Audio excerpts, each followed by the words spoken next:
අයිබෝන් අපි Sam අක්වා hub එකේ මේ මූලික ජල ජීව විද්‍යාව පිළිබඳව අපි සිදු කරන දෙවැනි වැඩසටහන. මේදී මට විශේෂයෙන් කියන්න ඕනේ මේදී අපි මූලික ජල සමහර ආයතනවල අපි උගන්වනවා මසුන්ගේ මූලික ව්‍යුහය ඒවා ඔක්කොම මම මේ කතා කරන්නේ දැනට ලංකාවේ ජල ජීව වගාවේ නියැලෙන ෆාමින් කරන කට්ටියට සහ විශ්වවිද්‍යාල ශිෂ්‍යයන්ට ඩිප්ලෝමාධාරීන්ට තමයි මේ වැඩසටහන පෙළි අරන් යන්නේ. මම අර මූලික අධීරයව අපි මේ ජීවීන්ගේ මසුන්ගේ ව්‍යුහය ගැන ඒවා ඔය මුළු ඔක්කොම කතා කරන්නේ නැහැ. මොකද මම ඉතින් ඒ තරම් ප්‍රාථමික මට්ටමින් පටන් ගන්න නැහැ. මොකද මට ඕනලා තියෙන්නේ රටේ ජල ජීව ගාව සංවර්ධනය කරන්න. ජල ජීව ගාවේ නියැලෙනයට උදව් කරන්න.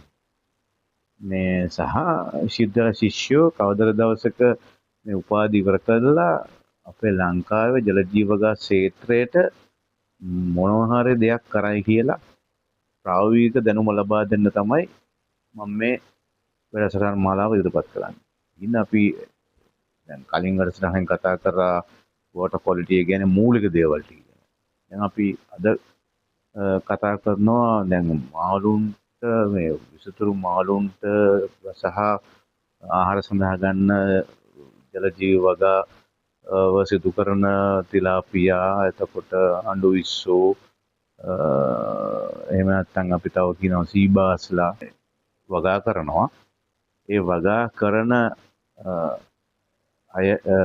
කරන වගාකරුවන් එහෙම නැත්නම් මේවා අපනයනය කරන අයට සහ අපනයන සඳහා මසුන් නිෂ්පාදනය කරන ගොවි මහතුන් ආමස්ලට තමයි මම මේ වැඩසටහන කරා යන්නේ. මේ ප්‍රමිතිය තවදුරටත් වැඩි දියුණු කරන්නත් සහ මේවා අපනයන සඳහා සුදු මට්ටමේ ඒ ක්වොලිටිය පවත්වා ගන්න කියන කරුණු මත තමයි මම මේ වැඩසටහන අරන් යන්නේ. මූලික ජල ජීව විද්‍යාව කිව්වහම දැන් අර උගන්නන විශ්වවිද්‍යාලවල ඩිප්ලෝමා වල උගන්නන මූලික ව්‍යුහාත්මක ක්‍රම පැතොලොජිකල් පැත්ත ඒවා කතා කරන්නේ නැහැ මම කතා කරන්නේ ප්‍රැක්ටිකල් ඇක්වාකල්චර් ගැන. මේ ක්ෂේත්‍රයේ ෆාමින් කරන අයට තමයි මේ වැඩසටහන අරන් යන්නේ. අපි අද කතා කරන්නේ මේ මසුන්ගේ ආහාර සැපයීම මත්ස්‍ය පෝෂණය ගැන. ඒකෙත් මම මත්ස්‍ය පෝෂණය කියලා ඒ මේගුලා ඒවා කතා කරන්නේ නැහැ. ඒවා මූලික දේවල්. ඒවා ඕන තරම් පෝස්ට් වලින් ඔය වැඩමුළු වලින් ලැබෙනවා කට්ටියට. මම කියන්නේ මේ මාළුන්ට කෑම දෙන එක හරි පරිස්සමෙන් කරන්න ඕන දෙයක් කියලා. දැන් මේ අද වැඩසටහනේ කියන්නේ. ඒක තමන් ඒ ප්‍රැක්ටිස් කරන විදිහ අනුව ඒක තීරණය වෙනවා මේක පද්ධතිය සවුත් වෙනවද ජල පද්ධතිය සවුත් වෙනවද නැත්නම් පොකුණු පද්ධතිය සවුත් වෙනවද ටැංකි පද්ධතිය ඒ ගුණාත්මක භාවය වතුර වල ක්වොලිටිය වැඩි වෙනවද අඩු වෙනවද කියලා තීරණය කරනවා මේ ෆීඩින් සිස්ටම් එකේ.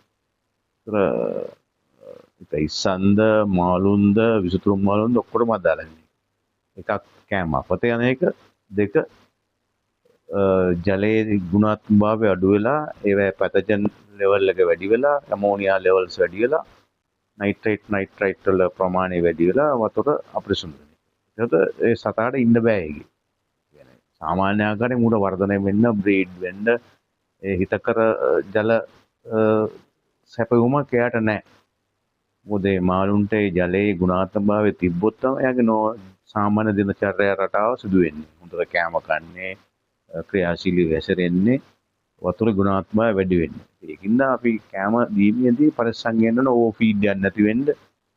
එහෙම නැත්නම් කෑම මදි වෙන්නේ නැති වෙන්න අති ප්‍රමාණාත්මකව අපි කරන්න ඕනේ. ඒ ගැන තමයි මේ කතා කරන්නේ. ඉතින් ඒකින්ද අපි මේ වැඩසටහනෙන් බලාපොරොත්තු වෙන්නේ ෆීඩින් ගැන. ඊට පස්සේ අපි තව වැඩිදුර විස්තරයක් කතා කරනවා අපනයනය සඳහා ලෑස්ති කරන විදිය. ඒවට අපි පොඩි මූලික අඩිතාලමක් මේ ප්‍රෝග්‍රෑම් එකෙන් දෙනවා. ෆීඩ් එක. දැන් අපි ගොන මේගොල්ලන් චලතාපීන් කියලා අචලතාපීන් නෙමෙයිනේ. මේගොල්ලන්ගේ ෆීඩින් ස්ටයිල් එක හරිම ලෝ. ඒ කියන්නේ මේගොල්ලන්ට මේ කෑම බොහොම පොඩ්ඩයි තමයි මේගොල්ලන් මේ ගන්නෙ. ඉතින් ඕවර් ෆීඩ් කරොත් එහෙම හරි ප්‍රශ්නයක්. මාළු කවදාවත් මසුන් කෑවේ නැහැ කියලා දවස් 3-4ක් මාළු මැරෙන්නේ නැහැ.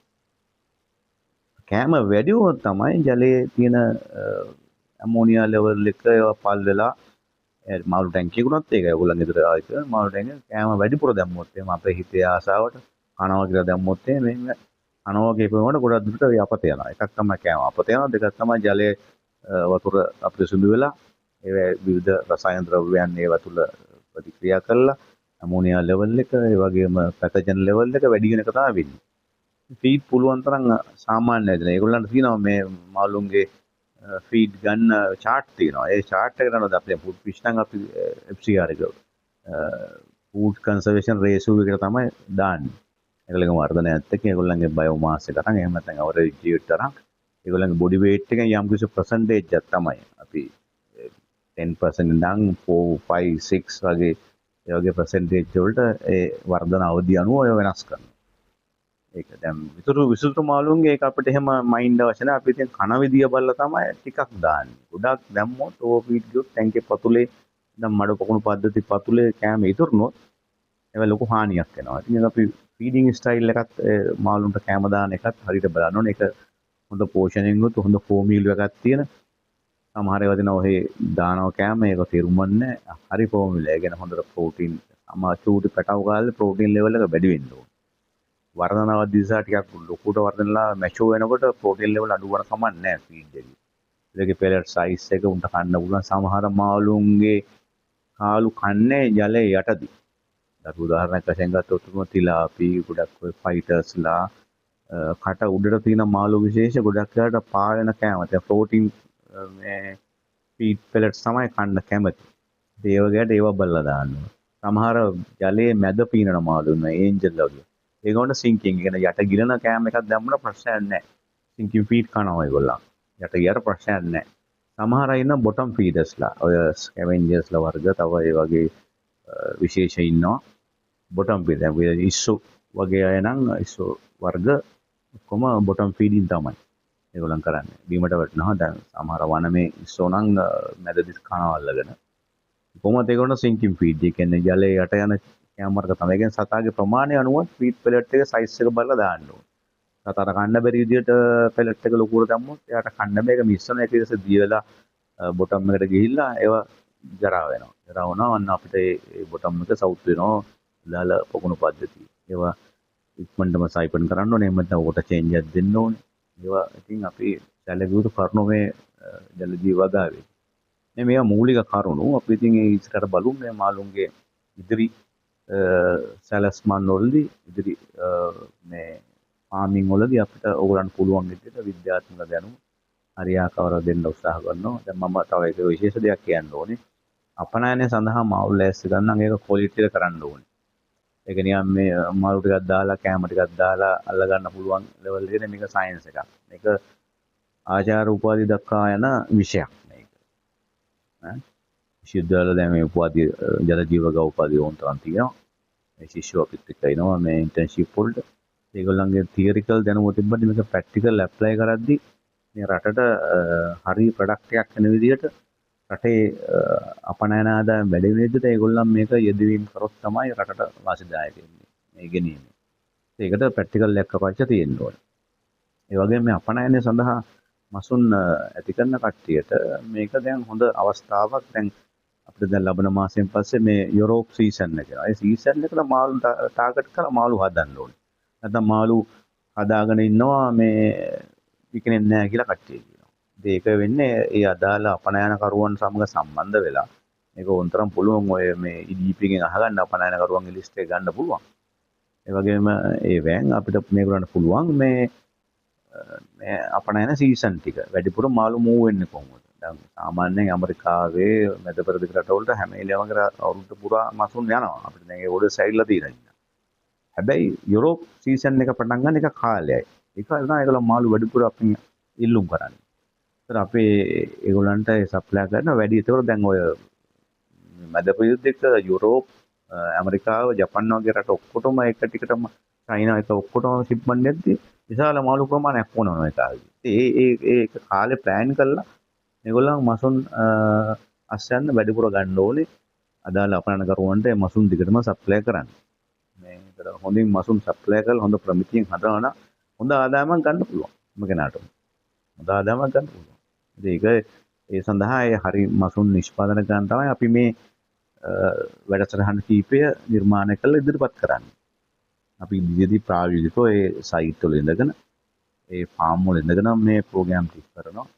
අපනයන සඳහා අපිට පුළුවන් විදිහට මාළු අපි ගන්න බලනවා. අපි අපනයන කරන හින්දා ඉතින් අපිටත් අපනයන ගන්න මාළු මදි. වෙරයිටි මදි. ඒකින්ද මේවට උනන්දු වෙලා මේ කට්ටිය වැඩ කරනවා නම් මේ නිෂ්පාදකවරු මේ මසුන් නිෂ්පාදනය කරන අය නැත්නම් ෆාමින් කරන කට්ටියට හරිම වැදගත් වෙනවා මේ හොඳ ආදායමක් ගන්න හරි කාල සීමාවේදී නිසි ප්‍රමිතියට මාළු හදනවා නම් හැම කෙනාටම පුළුවන් මේ තමන්ගේ අස්වැන්න අපනයන කරවන්න මිල දෙන්න තමන්ටත් අපනයන කරගන්න අවස්ථාවක් ගන්න පුළුවන්. දැනුම නැත්නම් දැනුම ලබා ගන්න ඕන තරම් ආයතන තියෙනවා ලංකාවේ. ජල ජීව වගාසංග අධිකාරිය නැග්ඩයික නාර ආයතනය ජල ජීව පර්යේෂණ ආයතන නාරායක සංඝායතන ඒකෙන් පුළුවන් විශ්වවිද්‍යාල කීපයක මේ සඳහා උපාධි නිර්මාණය වෙලා තියෙනවා. ඒවේ පුළුවන් අයගොල්ලන්ට දැනුම ගන්න කතා කරලා ඒ පාඨමාලා වල සම්බන්ධ වෙන්න පුළුවන්. ඩිප්ලෝමා කෝස් තියෙනවා. හයි ඩිප්ලෝමා ඒවා තියෙනවා.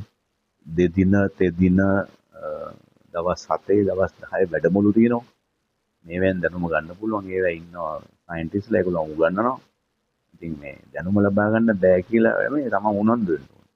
තමන්ගේ ළඟම ප්‍රාදේශීය ලේකම්කාර විධාත මහත්තයා සවල්ට ඉල්ලුමක් කරපුවාම ඒගොල්ලෝ එකතු කරලා ඒ ට්‍රේනින් වලට යවනවා. මේ ක්ෂේත්‍ර නිලින් නැහැ. නොමිලේ ලැබෙන්නේ. දේවල් කරගන්න තමන් උනන්දු වෙලා මේ දැනුම ලබාගෙන හරියාකාරව නිසි ප්‍රමිතියට මාළු හදන්න පුළුවන් නම් තමන්ට පුළුවන් හොඳ අස්වැන්නක් දීලා හොඳ ආදායමක් ගන්න. බොහොම නිදහසේ මේක කරගන්න පුළුවන් මේ විෂයක්.